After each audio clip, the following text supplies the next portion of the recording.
Good afternoon, everyone. It's 5:45 here on Tuesday the 15th of February, and I'm sure that you've all read that there's been progress on the standoff between Ukraine and Russia and that situation. So markets have rallied on that. The S&P is up by 50 points. However, it's not done enough to change any of the trends on VectorVest USA as I speak. Short-term trend is still down. The underlying trend is still down. And of course that confirmed down is down since November last year, so certainly far from being out of the woods.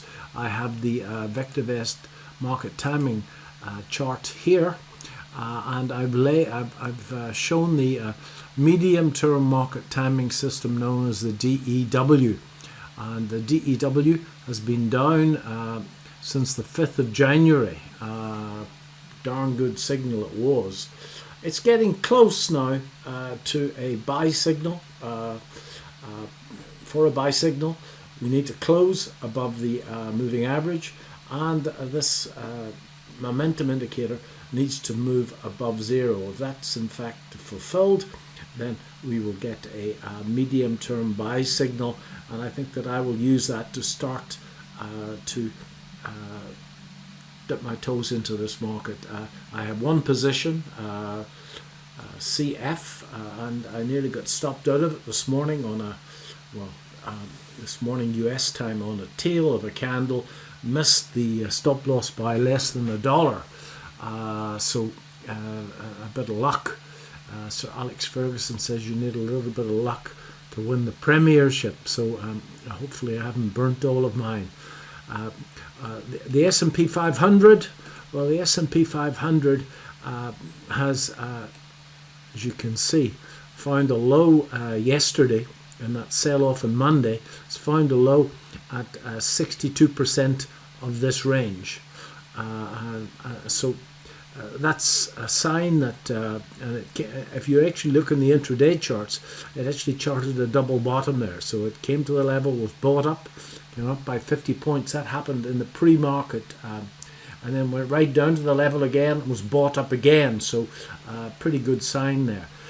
We've got a update today. I haven't got a position, but as long as this level holds, then this market can move up. So I haven't done anything as yet.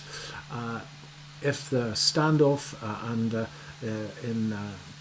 between Russia and Ukraine is maintained, then I think we can see a really good run here. Already the oil price has come down significantly, and if the oil price were to come down, many reporters who are much more familiar with the fundamentals of the oil market than I am as a technical swing trader reckon that if that standoff de-escalates, the price of crude will come down by $10 straight away. That would be very positive for stock markets. It would be very positive for the inflation narrative, and maybe make central bankers less hawkish. So sitting waiting for a signal again. You do an awful lot of waiting in this line of work. I just need 3 or 4 good swing trades a month, and I'm going to sit and wait for them. In terms of what I am looking at, I think that Zim's had a good day today. Nvidia is at a very interesting level, and so is Ford. So I'll just put those two up. Well, let's look at CF Industries as well. So let's chart those. And there's a long-term trend line in Nvidia here, and it actually came off that 78% retracement, which is a confluence of this old high. Let me get rid of that fib for a second.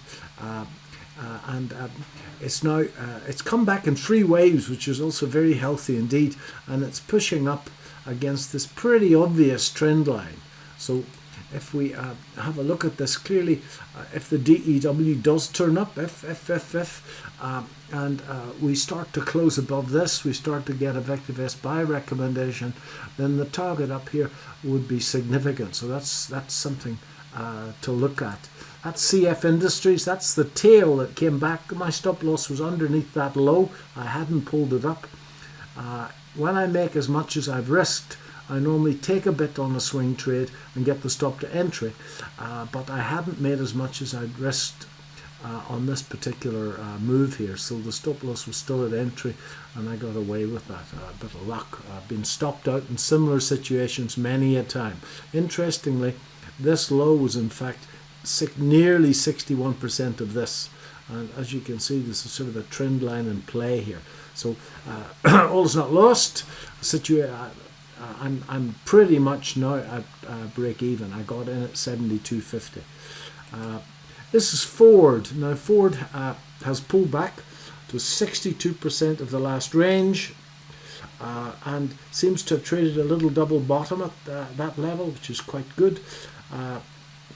And there's a trend line here from this falling wedge, and certainly a little bit of confirmation there. And then I think that this thing will motor again. Just remember, we need the general market to say it's safe to be there, and I would like the price action to get above these highs. If we blow that up a little bit, there's the double bottom, and there's the gap down. There was a little gap there, what I thought was going to be an island reversal, but that gap is filled. If we got above those highs and close above these highs, that would be reasonable confirmation that the low is in. So a couple of things to wait on there. As I say, you do an awful lot of waiting in this line of work. If you run in Ram Dash, my word, you can take a hiding. There's the UK, and nothing has changed in the UK, save that Bad Monday has been reversed today after that push up in the Dow last night. So the UK market had quite a good day today. Excellent results from commodity players.